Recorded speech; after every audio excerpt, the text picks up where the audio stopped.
साथियों, स्वागत है आपका self study classes with Sumit Jain YouTube channel में। तो सभी साथी आ जाएं, वीडियो को एक बार लाइक कर दें। और दोस्तों स्टार्ट हो चुका है आज का इस सेशन। कल अपन ने दोस्तों यहां तक पढ़ लिया था कि सिख गुरुओं में सबसे अधिक परिमार्जित एवं प्रवाहमयी जो भाषा थी वो भाषा थी किसकी? गुरु गोविंद सिंह की।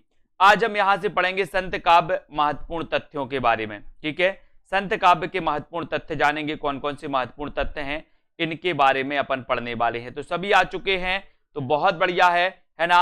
अब एक क्वेश्चन आपको बताना है कि गुरु नानक का जन्म कब हुआ था।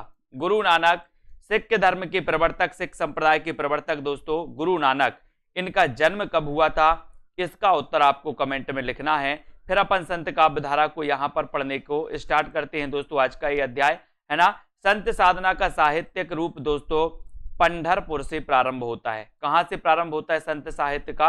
अगर कभी आपसे पूछा जाएगा कि संत साधना का साहित्यिक रूप कहां से प्रारंभ होता है, तब आपको लगाना है कि ये होता है पंढरपुर से। कहां से होता है?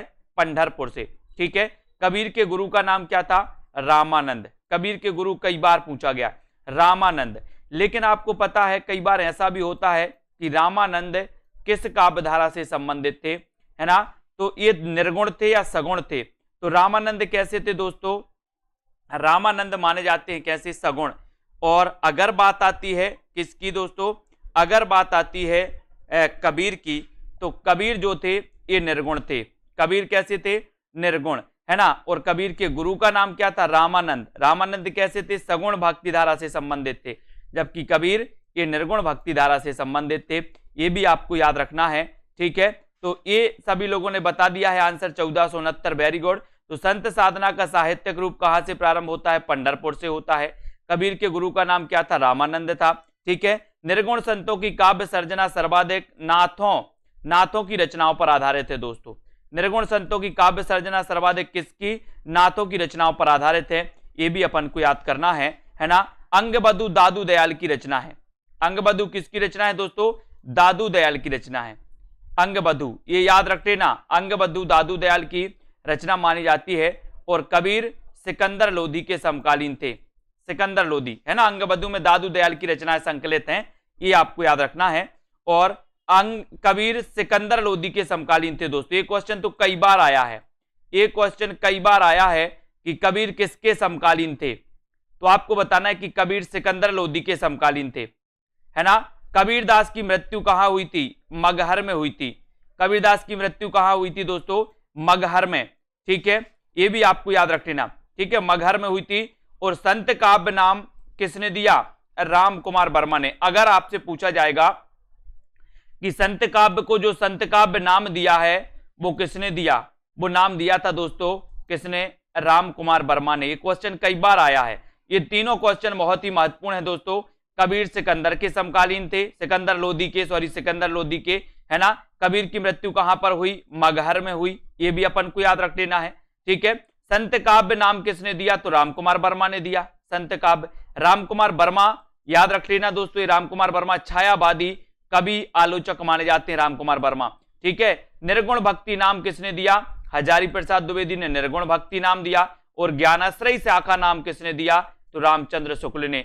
तीनों चीजें आपकी यहां पर क्लियर हैं। संत काव्य रामकुमार वर्मा, निर्गुण भक्ति काव्य दोस्तों निर्गुण भक्ति हजारी प्रसाद द्विवेदी, और ज्ञानाश्रय शाखा जो नाम दिया वो किसने दिया? रामचंद्र शुक्ल ने। यहां से क्वेश्चन अगर आपसे कभी भी पूछा जाए कि ज्ञानाश्रय शाखा संत काव्य को किसने कहा, तो रामचंद्र शुक्ल ने, है ना। और दोस्तों इसको आपको याद रख लेना है, सबंगी रचना ये रज्जब की है दोस्तों। सबंगी ये जो रचना है ये किसकी है?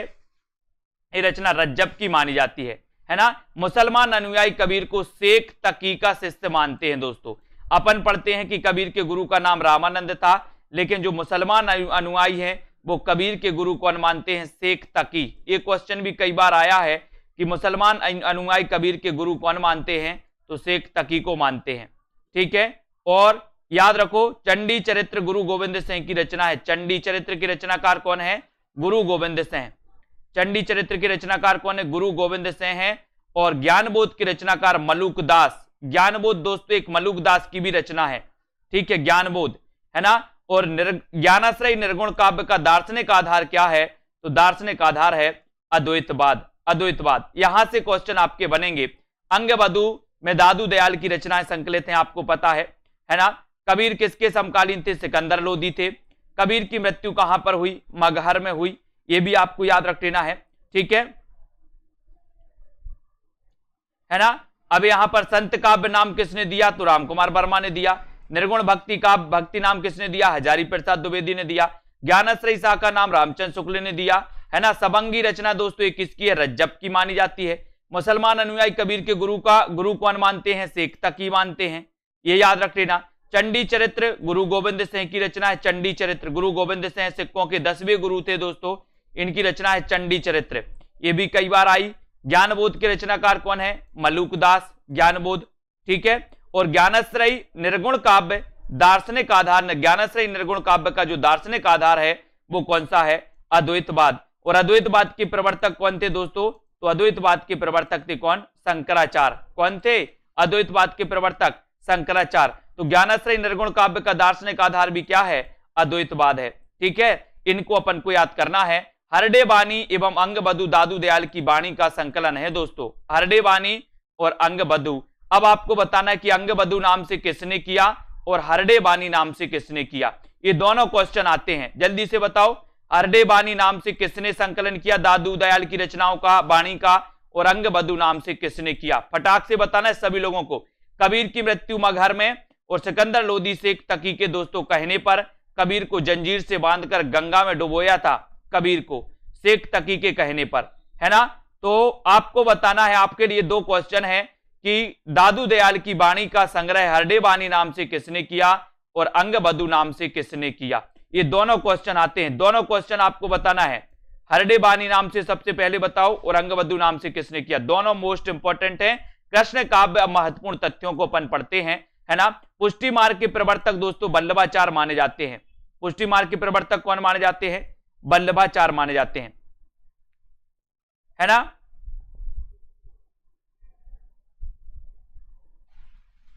बहुत बढ़िया, है ना। तो यहां पर आपको पता होनी चाहिए कि हरडे बानी नाम से संतदास और जगनदास ने, है ना, संतदास और जगनदास ने हरडे बानी नाम से और रज्जब ने अंगबधू नाम से, रज्जब ने अंगबधू नाम से। बहुत बढ़िया, है ना, ये आपको याद रख लेना है।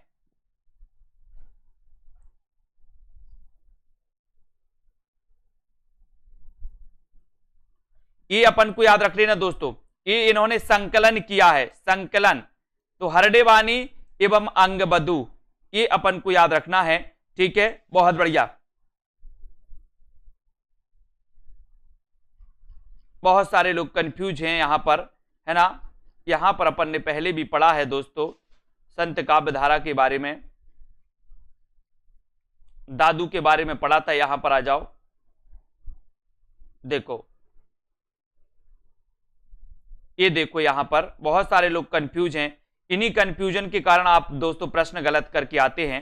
दादू की वाणियों का संपादन सर्वप्रथम संतदास और जगनदास ने हरडे बानी नाम से किया था। किस नाम से किया था? हरडे बानी नाम से, है ना। और बाद में रज्जब ने अंगबधू नाम से किया था, अंगबधू नाम से। इसको आपको नोट्स कर लेना है दोस्तों। दादू की वाणियों का संपादन सर्वप्रथम जो किया था वो संतदास और जगनदास ने किया था। और किस नाम से किया था? हरडे बानी नाम से, हरडे, है ना। बोले हरडे संतदास और जगनदास की पूजा करते, हरडे, हरडे जगनदास और संतदास की, ठीक है। और रज्जब अंगबधू नाम से रज्जब ने किया था। कंफ्यूज नहीं होना, इसको मैंने बताया भी है पहले, उसके बाद भी बहुत सारे लोग कंफ्यूज हो रहे हैं, लेकिन कंफ्यूज होने का कोई सवाल नहीं उठता। यहां पर आ जाते हैं, अगला क्वेश्चन है, यहां पर देखते हैं दोस्तों। यहां पर कृष्ण काव्य धारा को पढ़ते हैं, ठीक है। पुष्टि मार्ग के प्रवर्तक कौन है? वल्लभाचार्य। पुष्टि मार्ग के प्रवर्तक कौन माने जाते हैं दोस्तों? वल्लभाचार्य माने जाते हैं। वल्लभाचार्य शुद्धाद्वैत के प्रवर्तक माने जाते हैं। अब आपसे पुष्टि मार्ग कई बार पूछा, कई लोग विट्ठलनाथ लगा देते हैं। पुष्टि मार्ग के प्रवर्तक कौन है? पुष्टि मार्ग के प्रवर्तक है वल्लभाचार्य, है ना। शुद्धाद्वैतवाद के प्रवर्तक कौन है? वल्लभाचार्य। याद रख लेना, पुष्टि मार्ग में विट्ठलनाथ नहीं लगा के आना, नहीं तो लगा के आ जाओ। पुष्टि मार्ग के प्रवर्तक वल्लभा, बल से पुष्टि करवाना, बल से, तो बल से करवाना, तो वल्लभाचार्य, है ना। और वल्लभाचार्य शुद्धाद्वैतवाद के प्रवर्तक हैं। और वल्लभाचार्य के पुत्र का नाम क्या था दोस्तों? विट्ठलनाथ, विट्ठलनाथ था। और विट्ठलनाथ ने 1565 में अष्टछाप की स्थापना की थी। कब की थी? 1565 में अष्टछाप की स्थापना की थी। और मीराबाई की रचनाओं में राजस्थानी भाषा की झोंक ज्यादा मिलती है दोस्तों। आपसे पूछा जाएगा कि निम्न में से बताइए किसकी रचना में राजस्थानी भाषा की झोंक मिलती है, तो वो मिलती है मीराबाई की रचना में, है ना। मीराबाई की एक रचना राग गोविंद आपको पता होनी चाहिए, राग गोविंद, ठीक है। राग गोविंद कई बार पूछी जाती है दोस्तों। और स्नेह लीला, ये तो कई बार पूछा गया। स्नेह लीला के रचनाकार कौन है? बोले सर विष्णु दास, है ना। विष्णु जी सभी से स्नेह करते हैं, है ना, ऐसा तो नहीं कि किसी से नहीं करते हैं, ठीक है। तो स्नेह लीला के रचनाकार कौन है? विष्णुदास। कई बार आई है ये रचना, ठीक है। तो यहां पर अपन ने देखा कि पुष्टि मार्ग के प्रवर्तक वल्लभाचार्य दोस्तों शुद्धाद्वैतवाद के प्रवर्तक भी हैं, है ना। वल्लभाचार्य के पुत्र कौन थे? विट्ठलनाथ ने 1565 में दोस्तों अष्टछाप की स्थापना की।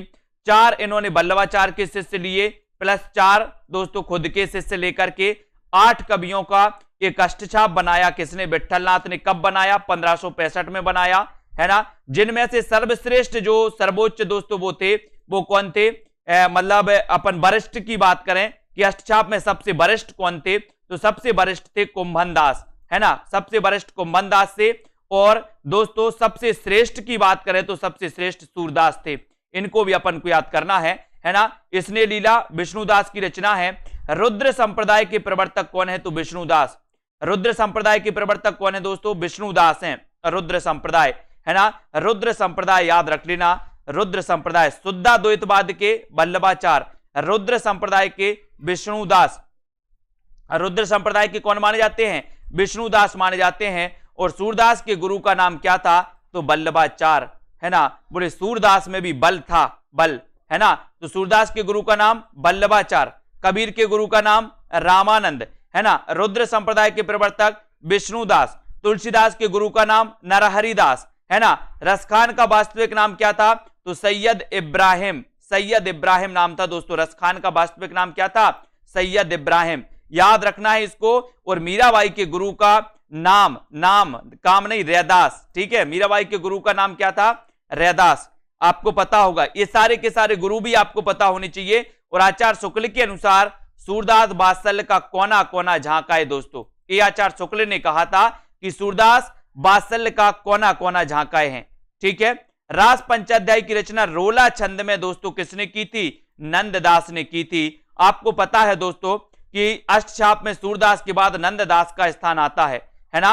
ये भी आपको याद रख लेना। नंददास की एक रचना थी दोस्तों अष्टाध्यायी नहीं, कौन थी? रास पंचाध्यायी, है ना। और रास पंचाध्याय की प्रसिद्धि के कारण इन्हें जड़िया कवि कहा गया था दोस्तों। आचार्य रामचंद्र शुक्ल ने जड़िया कवि कहा था। बोले और कवि गड़िया और नंददास जड़िया। कभी आपसे पूछा जाएगा कि जड़िया कवि किसे कहा जाता, तो नंददास को, ठीक है। रास पंचाध्यायी इनकी एक रचना है। और रास पंचाध्यायी रोला छंद में है। और इसी रास पंचाध्यायी रचना की दोस्तों प्रसिद्धि के कारण नंददास को जड़िया कवि रामचंद्र शुक्ल ने कहा था, है ना। और वल्लभाचार्य का वेदांत सूत्र पर लिखा प्रसिद्ध जो ग्रंथ है वो है अणुभाष्य। कई बार पूछा गया। स्नेह लीला की रचनाकार आपको बताना है, कमेंट में लिखेंगे सभी लोग, है ना। सभी लोग लिखेंगे हाँ ये विष्णु स्वामी है। विष्णु स्वामी बिल्कुल, विष्णु स्वामी, विष्णुदास नहीं, विष्णु स्वामी है रुद्र संप्रदाय के। वेरी गुड, बहुत बढ़िया। यहां विष्णु स्वामी कर लेना, रुद्र संप्रदाय के प्रवर्तक विष्णु स्वामी, ठीक है। और यहां पर रास पंचाध्याय आपको पता ही चल गया, नंददास की रचना है। वल्लभाचार्य का वेदांत सूत्र पर लिखा गया प्रसिद्ध ग्रंथ है अणुभाष्य, है ना। और स्नेह लीला की रचनाकार आपको बताना है, जल्दी बताओ। मीराबाई की उपासना माधुर भाव की थी दोस्तों। एक कई बार पूछा गया, आपसे पूछा जाता है तुलसीदास की जो उपासना थी वो काय की थी? दास्य भाव की थी। सूरदास की उपासना कैसी थी? सखा भाव की थी, है ना। और मीराबाई की उपासना कैसी थी? माधुर भाव की थी, है ना। तो माधुर भाव आपको याद रख लेना है। और उज्ज्वल नीलमणि के रचनाकार कौन है? तो उत्तर बताना है आपको, रूप गोस्वामी। उज्ज्वल नीलमणि, उज्ज्वल क्या होता है? बोले उज्ज्वल होता है दोस्तों रूप, है ना। ज्यों ज्यों डूबे श्याम रंग त्यों त्यों उज्ज्वल होए। तो उज्ज्वल क्या होता है? बोले सर रूप होता है। तो उज्ज्वल से उज्ज्वल नीलमणि और रूप से रूप गोस्वामी, ठीक है। नंददास की रसमंजरी रचना दोस्तों नायक नायिका भेद से संबंधित है। रसमंजरी किसकी रचना है? नंददास की है, इसको भी आपको याद रख लेना है ना। ये विष्णु स्वामी की है, स्वामी कर लेना, यहां दास नहीं करना, ये दास लिख गया है, इसको विष्णु स्वामी करना है, विष्णु स्वामी, ठीक है, विष्णु स्वामी कर लेना इसको। ये स्नेह लीला विष्णु स्वामी, और दोस्तों रुद्र संप्रदाय विष्णु स्वामी, ठीक है, विष्णु स्वामी लिखना है। स्नेह लीला विष्णु स्वामी, रुद्र संप्रदाय के प्रवर्तक भी विष्णु स्वामी हैं, ठीक है, बहुत बढ़िया, इसको याद करेंगे। उज्जवल नीलमणि रूप गोस्वामी की रचना है ना। नंददास की रसमंजरी जो है नायक नायिका भेद पर संबंधित है, ये भी अपन को याद रखना है, ठीक है। यहां पर आ जाओ, अष्टचाप के कवियों में प्रथम नियुक्त कीर्तनकार कवि कौन थे? ऐसा क्वेश्चन कई बार आया है दोस्तों। अष्टचाप की स्थापना कब हुई? कमेंट में लिखो जल्दी से, किसने की, जल्दी से लिखो कब और किसने की। और अष्टचाप के कवियों में जो प्रथम नियुक्त कीर्तनकार थे वो कौन थे? तो वो थे कुंभन दास, सबसे वरिष्ठ थे दोस्तों कुंभन दास, है ना, याद रख लेना, सबसे प्रथम नियुक्त कीर्तनकार माने जाते कुंभन दास, है ना। और साहित्य लहरी की विषय वस्तु नायिका भेद है। साहित्य लहरी किसकी रचना है? सूरदास की रचना है साहित्य लहरी, और साहित्य लहरी नायिका भेद पर आधारित है। क्वेश्चन कैसा आता है कि निम्न में से बताइए सूरदास की कौन सी रचना नायिका भेद पर आधारित है? तो सूरदास की साहित्य लहरी जो रचना है ये नायिका भेद पर आधारित मानी जाती है दोस्तों। कौन सी? साहित्य लहरी। सूर सागर, है ना, इसको भी आपको याद रख लेना है, इसको सभी लोग याद रखेंगे, है ना।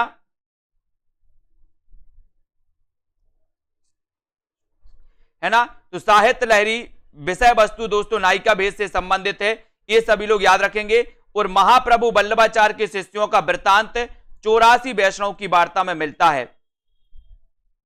84 वैष्णव की वार्ता में मिलता है दोस्तों, ये भी अपन याद रखेंगे, है ना। महाप्रभु वल्लभाचार्य के शिष्यों का वृत्तांत मिलता है 84 वैष्णव की वार्ता में, ठीक है, बहुत बढ़िया, ठीक है दिग्विजय जी, थैंक यू, बहुत बढ़िया बहुत बढ़िया। एक कंफ्यूज आप लोगों ने जो बनाया उस पर क्लियर कर लो, है ना, ये विष्णुदास ही है ना, क्लियर कर लिया ना आप लोगों ने, विष्णुदास, किसने लीला विष्णुदास, ठीक है।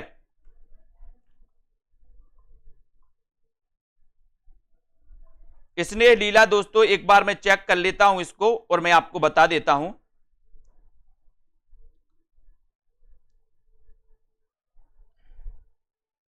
ठीक है, स्नेह लीला के जो रचनाकार हैं वो आपको याद रख लेना है, स्नेह लीला के रचनाकार विष्णुदास हैं, है ना, बहुत बढ़िया, थैंक यू।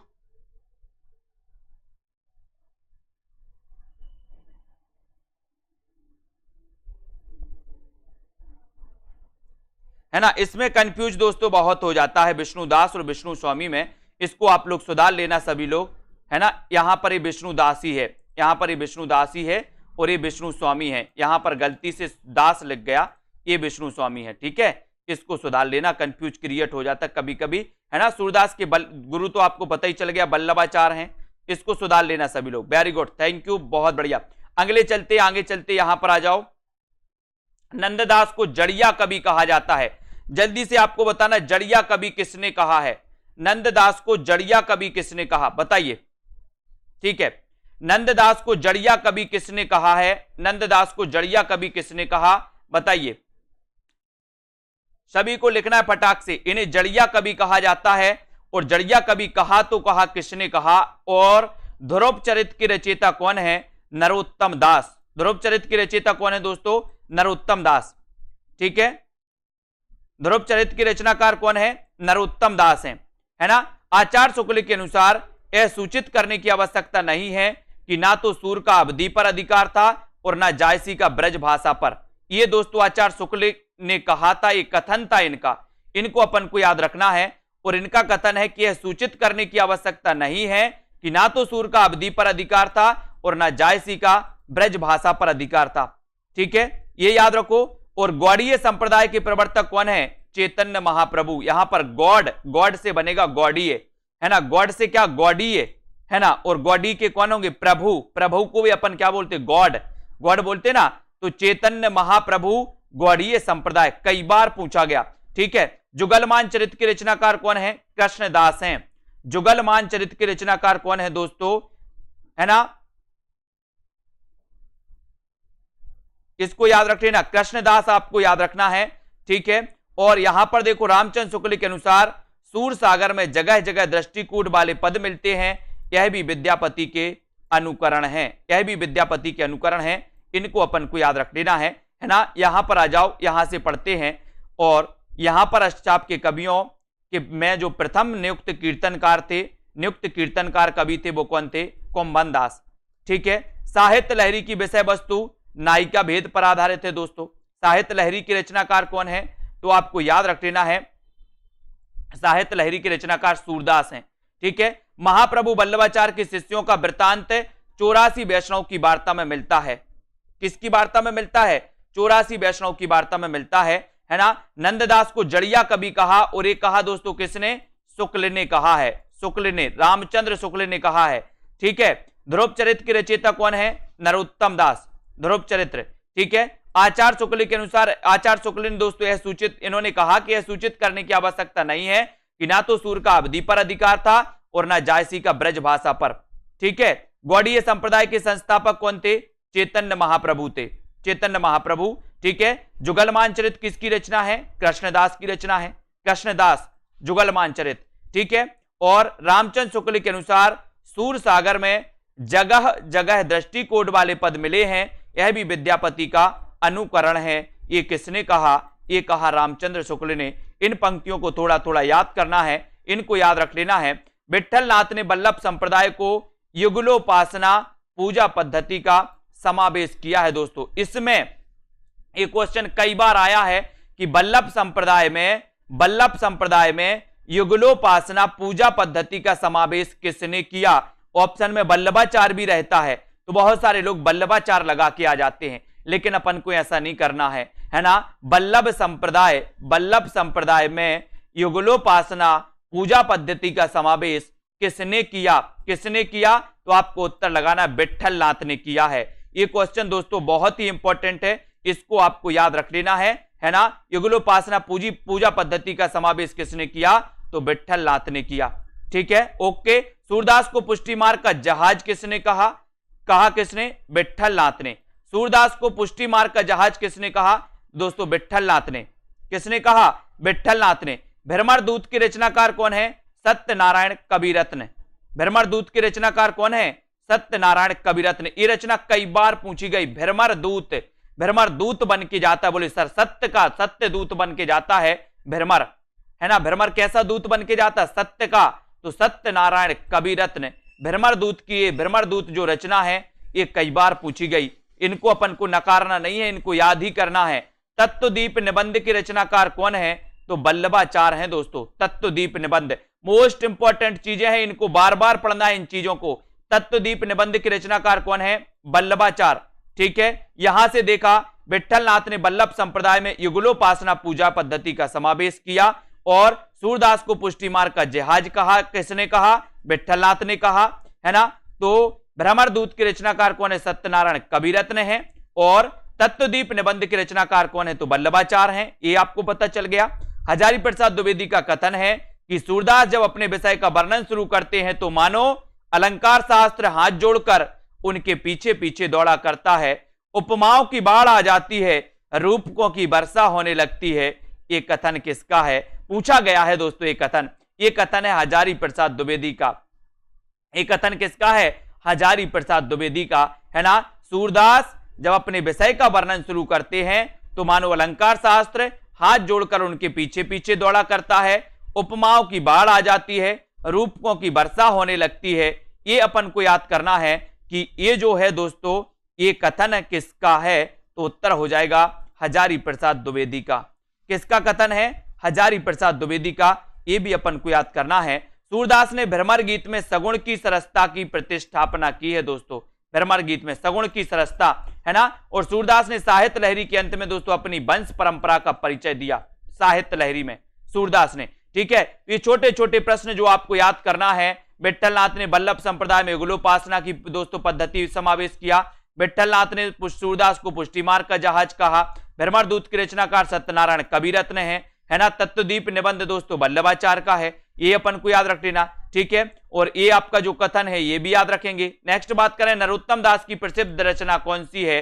सुदामा चरित। और सुदामा चरित और भी कवियों ने लिखी है दोस्तों, है ना। बहुत बढ़िया है, बहुत बढ़िया। भ्रमर गीत सूरदास की, भंवर गीत नंददास की। भंवर गीत कई बार पूछी गई। भंवर गीत के रचनाकार कौन है?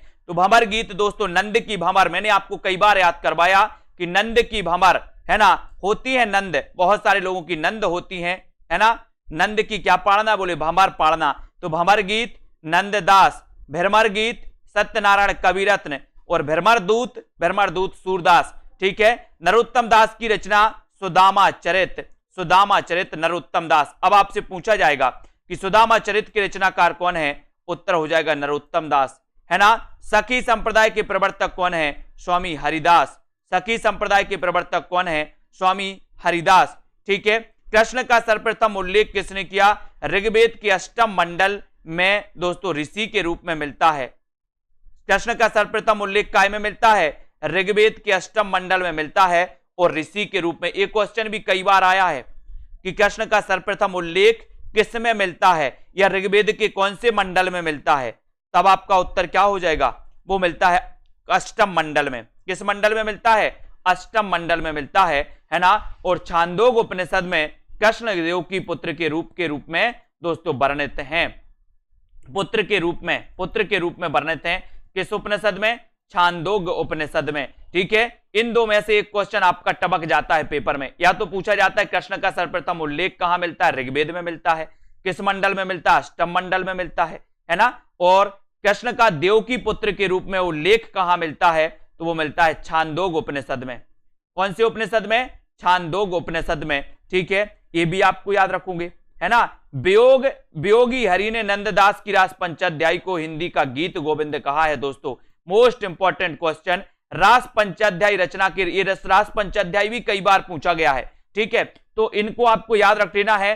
ये रास पंचाध्यायी की रचनाकार कौन है, तो आपका उत्तर हो जाएगा दोस्तों नंददास। और नंददास की इस रास पंचाध्यायी रचना को वियोगी हरि ने क्या कहा है, तो गीत गोविंद कहा, हिंदी का गीत गोविंद कहा है। ये भी अपन को याद करना है ना।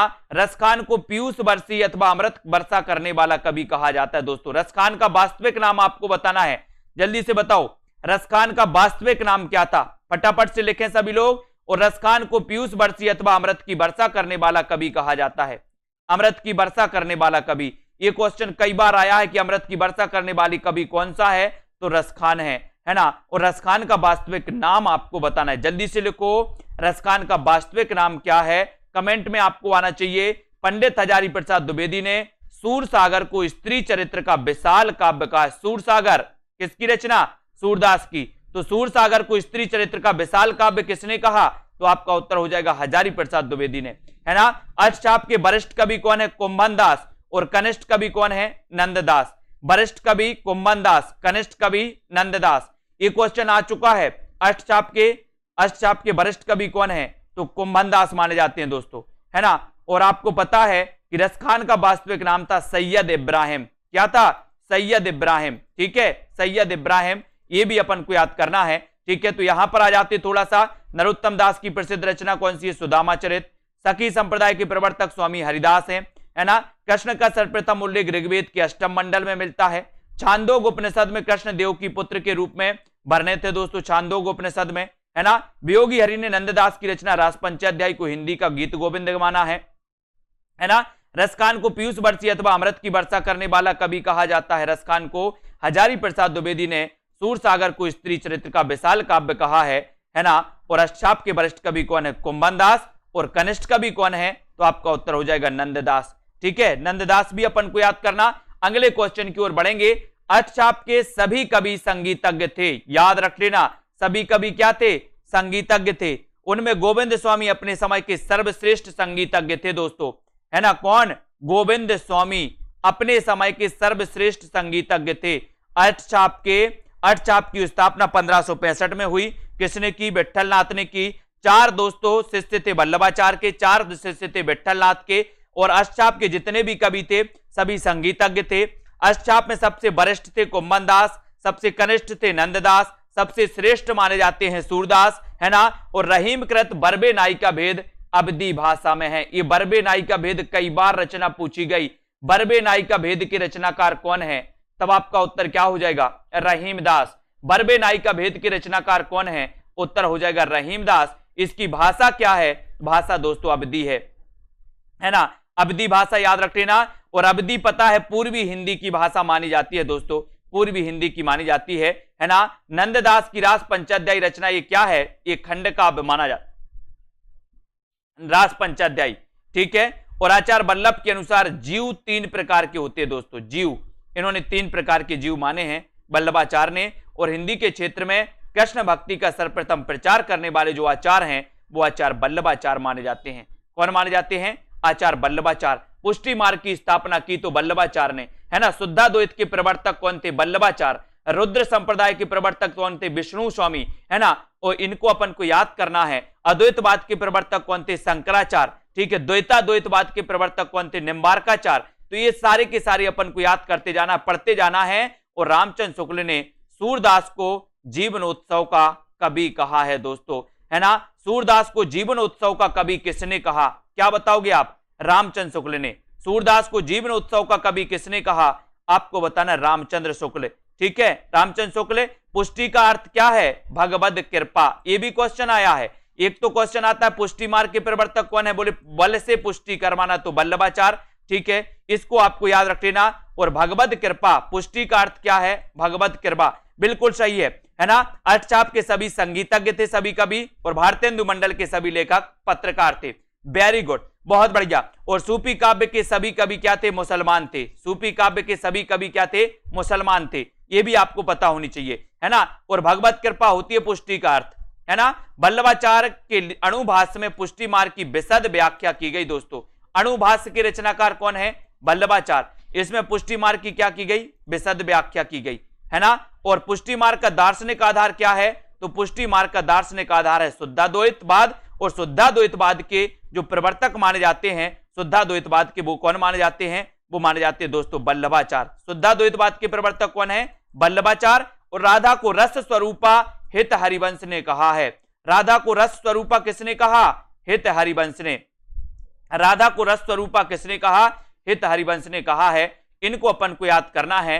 अष्टचाप के सभी कवि संगीतज्ञ थे, है ना। भारतेंदु मंडल के सभी कवि पत्रकार थे। सूफी काव्यधारा के सभी कवि मुसलमान थे, ठीक है। स्वामी यहां पर याद रख रहे हैं, उनमें गोविंद स्वामी दोस्तों इनमें श्रेष्ठ, अपने समय के सर्वश्रेष्ठ संगीतज्ञ थे, है ना। रहीम कृत बरबे नाई का भेद अवधी भाषा में है। नंददास की रास पंचाध्यायी खंड काव्य है दोस्तों, ठीक है। आचार्य वल्लभ के अनुसार जीव 3 होते हैं, ये भी अपन को याद रखना। हिंदी क्षेत्र में कृष्ण भक्ति का सर्वप्रथम प्रचार किसने किया, आचार्य वल्लभ ने किया। और रामचंद्र शुक्ल ने सूरदास को जीवनोत्सव का कवि कहा दोस्तों, है ना। और पुष्टि मार्ग का जहाज किसने कहा था सूरदास को, विट्ठलनाथ ने। पुष्टि मार्ग का जहाज किसने कहा था, विट्ठलनाथ ने, है ना। और जीवन उत्सव का कवि किसने कहा, रामचंद्र शुक्ल ने। यह भी आपको याद रखना है। पुष्टि का अर्थ क्या है, भगवद कृपा। पुष्टि का अर्थ क्या है, भगवत कृपा। वल्लभाचार्य के अणुभाष्य में दोस्तों, वल्लभाचार्य के अणुभाष्य में पुष्टि मार्ग की क्या की गई, विशद व्याख्या की गई, ये भी अपन को याद करना है। और पुष्टि मार्ग का दार्शनिक आधार शुद्धाद्वैतवाद, और शुद्धाद्वैतवाद के प्रवर्तक कौन है, तब आपका उत्तर हो जाएगा वल्लभाचार्य। वल्लभाचार्य हो जाएगा। राधा को रस स्वरूपा किसने कहा, आपसे पूछा जाएगा, तब आपका उत्तर हो जाएगा हित हरिवंश। हित हरिवंश हो जाएगा, है ना। और नंददास कृत नाम मंजरी पर्यायवाची कोश है। पर्यायवाची, नंददास कृत नाम मंजरी, ये क्या है दोस्तों, पर्यायवाची कोश, ठीक है। नंददास कृत नाम मंजरी पर्यायवाची कोश है ना। अष्टचापी भक्तों में सूर के बाद सबसे ख्याति प्राप्त अगर किसी ने प्राप्त की है तो वो की है दोस्तों नंददास, है ना। अगर शुद्धाद्वैतवाद के प्रवर्तक दोस्तों आपको कहीं मिले तो आपको क्या लगा देना है, वल्लभाचार्य लगाना है। शुद्धाद्वैतवाद के वल्लभाचार्य माने जाते हैं। विष्णु स्वामी से ये परंपरा चली, लेकिन आपको दोनों एक साथ नहीं मिलेगा ऑप्शन में। कभी अगर आ जाए, है ना, कभी ऐसा क्वेश्चन आए कि शुद्धाद्वैतवाद के प्रवर्तक कौन है और ऑप्शन में वल्लभाचार्य ना हो, तो आपको लगा देना विष्णु स्वामी, है ना। याद रख लेना, क्योंकि वल्लभाचार्य के गुरु का नाम क्या था, विष्णु स्वामी था। विष्णु स्वामी वल्लभाचार्य के गुरु का नाम था। रुद्र संप्रदाय के प्रवर्तक थे विष्णु स्वामी। लेकिन कभी अगर ऐसी स्थिति बन जाए कि ऑप्शन में वल्लभाचार्य नहीं है और आपसे पूछा गया शुद्धाद्वैतवाद के प्रवर्तक कौन है, तो आपको विष्णु स्वामी लगा देना है। लेकिन दोनों की स्थिति आपकी कभी नहीं बनेगी कि दोनों ऑप्शन एक बार आपके दोस्तों एक ही प्रश्न में दोनों ऑप्शन मिले, ठीक है। याद रख लेना, सत्यनारायण कवि की रचना भ्रमर दूत में व्यक्तिगत प्रेम के स्थान पर देश प्रेम, गोपी ब्रह के स्थान पर यशोदा रूपी भारत माता के दुख की व्यवस्था और व्याकुलता की सजीव अभिव्यंजना इसमें हुई है। ये भी अपन को याद रखेना, ठीक है। सत्यनारायण कवि की रचना, ठीक है, इसको याद रख लेंगे। यहां पर आपको बताना है, ठीक है, आधुनिक काल की भ्रमर गीत परंपरा में जगन्नाथ दास रत्नाकर दोस्तों अग्रणी माने जाते हैं। आधुनिक काल की भ्रमर गीत परंपरा में जगन्नाथ दास रत्नाकर अग्रणी माने जाते हैं। भ्रमर गीत परंपरा में अगर कभी पूछा जाए तो, है ना। सूरदास का द्वितीय भ्रमर गीत केवल एक पद का है दोस्तों। ये क्वेश्चन कई बार आया है कि सूरदास का द्वितीय जो भ्रमर गीत है वो कितने पद का है, कितने पद का है, तो वो केवल एक पद का माना जाता है। केवल क्या माना जाता है, एक पद का माना जाता है, ठीक है। और परमानंद दास अष्टछाप का वह कवि हैं, वे कवि हैं दोस्तों जिनके एक पद को सुनकर वल्लभाचार्य कई दिनों तक बेहोश बने रहे थे। किसके एक पद को सुनकर, परमानंद दास के। ये क्वेश्चन तो कई बार आया है कि अष्टछाप का वह कवि कौन सा है जिसके एक पद को सुनकर वल्लभाचार्य कई दिनों तक बेहोश पड़े रहे, तो वो कवि हैं दोस्तों परमानंद दास, है ना। अष्टछाप कवियों में सर्वाधिक काव्य शास्त्रीय कौन थे, तो सर्वाधिक काव्य शास्त्रीय थे दोस्तों नंददास। अष्टछाप कवियों में सर्वाधिक काव्य शास्त्रीय कौन थे, तो आपका उत्तर हो जाएगा नंददास। इस वीडियो को बार बार आपको देखना है। नंददास कृत नाम मंजरी पर्यायवाची कोश है। अष्टछापी भक्तों में सूर्य के बाद सबसे ख्याति प्राप्त है तो वो है नंददास। सत्यनारायण कवि की दोस्तों रचना भ्रमर दूत में व्यक्तिगत प्रेम के स्थान पर देश प्रेम को महत्व दिया गया, है ना। और आधुनिक काल की भ्रमर गीत परंपरा में जगन्नाथ दास दोस्तों रत्नाकर अग्रणी माने जाते हैं, है ना। सूरदास का द्वितीय भ्रमर गीत कितने पद का है, तो केवल एक पद का है, ये आपको याद रख लेना, ठीक है। और परमानंद दास अष्टछाप का वह कवि है जिनके एक पद को सुनकर वल्लभाचार्य कई दिनों तक बेहोश बने रहे, है ना। और अष्टछाप कवियों में सर्वाधिक काव्य शास्त्रीय कौन है आपसे पूछा जाएगा तो आप क्या बताओगे, सर्वाधिक काव्य शास्त्रीय कौन है, तब आपका उत्तर हो जाएगा नंददास। कौन है, नंददास, ठीक है। यहां पर आ जाओ, नंददास नायिका भेद संबंधी रचना कौन सी है, ब्रह्मंजरी और रसमंजरी, है ना। ये क्वेश्चन भी ऐसा आता है दोस्तों, ठीक है। नायिका भेद संबंधी रचना एक तो ब्रह्मंजरी भी है और एक रसमंजरी भी है, ठीक है। ऑप्शन में आएगा कि नंददास की नायिका भेद संबंधी रचना कौन सी है, तो आप क्या बताओगे, ब्रह्मंजरी बताना है या फिर रसमंजरी। दोनों में से एक ऑप्शन में आपको मिल जाएगा कि ब्रह्मंजरी इनकी नायिका भेद संबंधी है, रसमंजरी इनकी नायिका भेद संबंधी है। ये भी आपको याद रखना, ठीक है। भाव एवं भाषा की अकृत्रिमता मीरा के काव्य की सबसे बड़ी विशेषता है। भाव एवं भाषा की अकृत्रिमता, यानी कि कोई कृत्रिम नहीं थी इनके भाव और भाषा, है ना। तो ये मीरा के काव्य की सबसे बड़ी विशेषता मानी जाती है दोस्तों। आपसे पूछा जाएगा निम्न में से बताइए मीरा के काव्य की सबसे बड़ी विशेषता क्या है, तो आप क्या बताओगे, भाव एवं भाषा की अकृत्रिमता, ये मीरा के काव्य की सबसे बड़ी विशेषता मानी जाती है। जो आपको याद रख लेना, रहीम को खान खाना की उपाधि किसने दी थी, तो रहीम को खान खाना की उपाधि दी थी दोस्तों अकबर ने। किसने दी थी, अकबर ने, ठीक है। रहीम कृत खेट कौतुकम का विषय क्या है, तो ज्योतिष है। अब आपको बताना है तुलसीदास की वह रचना कौन सी है जिसमें ज्योतिष का वर्णन किया गया।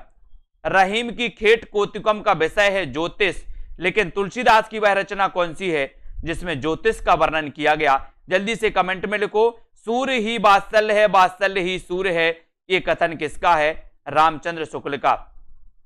सूर्य ही वात्सल्य है और वात्सल्य ही सूर्य है, कथन किसका है, रामचंद्र शुक्ल का, है ना। अष्टछाप के कवियों में भाषा के सबसे धनी कवि कौन थे, तो उत्तर हो जाता है सूरदास। ये भाषा के सबसे धनी कवि थे दोस्तों, ठीक है। तो सूर्य ही वात्सल्य है, वात्सल्य ही सूर्य है, ये रामचंद्र शुक्ल ने, इसको याद रखो। अष्टछाप के कवियों में शब्द शिल्पी कौन थे, तो शब्द शिल्पी थे दोस्तों नंददास। शब्द शिल्पी कौन थे, नंददास थे, ठीक है। इसको याद रख लेना है ना, नंददास थे।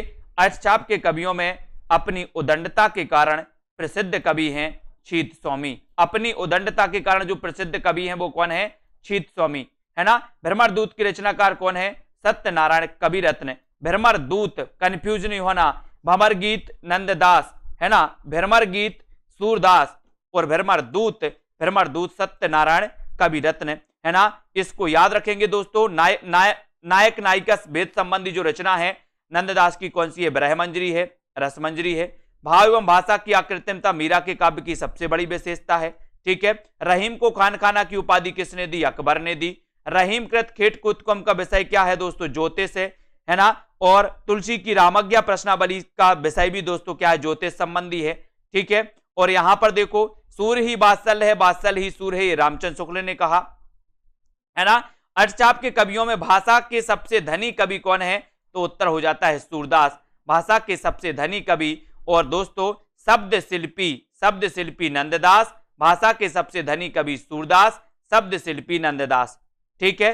अर्थचाप के कवियों में अपनी उदंडता के कारण प्रसिद्ध कवि कौन है, तो छीत स्वामी है। और भ्रमर दूत के रचनाकार कौन है, तो सत्यनारायण कविरत्न है। इनको अपन को याद करना है, इनको अपन को पढ़ते जाना है, ठीक है। तो बहुत बढ़िया, सभी लोगों ने इतने अच्छे से पढ़ा। सुदामा चरित और ध्रुव चरित ये नरोत्तम दास की रचना है। सुदामा चरित और ध्रुव चरित इस किसकी रचना है, ये रचना है दोस्तों कौन, नरोत्तम दास की। किसकी रचना है, नरोत्तम दास की। और रुद्र संप्रदाय के प्रवर्तक विष्णु स्वामी है दोस्तों। रुद्र संप्रदाय के प्रवर्तक कौन है, विष्णु स्वामी, है ना। ये आपको याद रख लेना। यहां तक अगर किसी को डाउट्स लगा हो तो वो बताना जल्दी से कमेंट में। रुद्र संप्रदाय के प्रवर्तक विष्णु स्वामी है। सुदामा चरित ध्रुव चरित नरोत्तम दास की रचना है। कल अपन को रीति काल से संबंधित महत्वपूर्ण तथ्यों को समझना है। भक्ति काल से संबंधित जितने जितने इंपॉर्टेंट क्वेश्चन थे दोस्तों, उन क्वेश्चनों को अपन ने बहुत अच्छे से पढ़ लिया है। अब कल अपन रीति काल के तथ्यों को पढ़ेंगे, रीति काल से संबंधित महत्वपूर्ण तथ्यों को अपन को पढ़ना है, ठीक है। सभी को धन्यवाद। पढ़ते रहें निरंतर दोस्तों, अध्ययन करते रहें। और जो अपनी निचोड़ क्लास है इसको बहुत अच्छे से देखना है। एग्जाम टाइम समय मतलब एग्जाम के जब 5 दिन बचे हों तब आपको सिर्फ निचोड़ पढ़ना है।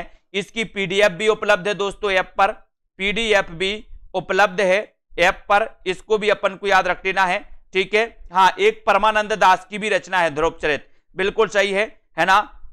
तो याद रख लेना, इसकी पीडीएफ निचोड़ क्लास की पीडीएफ ऐप पर उपलब्ध है। निचोड़ क्लास की पीडीएफ ऐप पर उपलब्ध है, तो निचोड़ क्लास की पीडीएफ से भी आप पढ़ सकते हैं। जिन भी साथियों का एग्जाम जल्दी है या 3 जुलाई को है, वो निचोड़ वाली पीडीएफ से भी पढ़ सकते हैं उसको, ठीक है ना। ताकि आप उसको पढ़ के दोस्तों बहुत अच्छा एग्जाम करके आएंगे। तो निचोड़ वाले साथी पीडीएफ से भी पढ़ सकते हैं और ये अपनी क्लास चलेगी, है ना। एक दोस्तों अपना न्यू बैच स्टार्ट होना है, उसके कारण इस क्लास को कहीं एडजस्ट करेंगे निचोड़ वाली को, लेकिन ये निचोड़ वाली क्लास आपकी चलेगी, ठीक है। बहुत बढ़िया, धन्यवाद सभी को। कल अपन रीति काल के महत्वपूर्ण तथ्यों को पढ़ेंगे, जो इंपॉर्टेंट है उनको पढ़ेंगे, ठीक है। ये सारी चीजें आपको बहुत अच्छी हो जाएंगी। और पढ़ते रहें, याद करते रहें, पीडीएफ से भी पढ़ते रहें, पीडीएफ भी ऐप में डली है बहुत सारी, ठीक है। निचोड़ क्लास की भी है, ठीक है। बहुत बढ़िया,